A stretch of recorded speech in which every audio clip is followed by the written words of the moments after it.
Happy na naman ang mga Kim Pao fans dahil ngayong araw na nagse-celebrate si Paolo Abilino ng kanyang birthday ay tinadtad ni Kim Chiu ang kanyang personal IG account ng greetings para kay Paolo. Well, napaka-happy nga ng Kim Pao dahil talagang layag na layag ang chemistry ni na Kim Chiu at Paolo Abilino.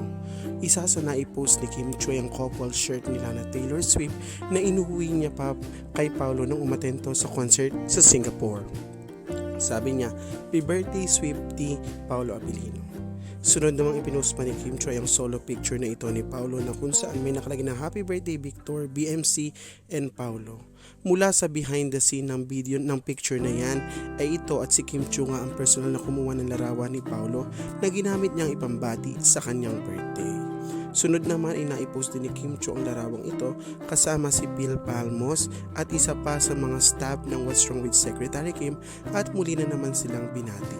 At nang isurprise nga ni na Kim Chiu kasama ng mga staff ng WWSSK ay sa dressing room mismo ni Kim Chiu kinantahan si Paolo Abilino.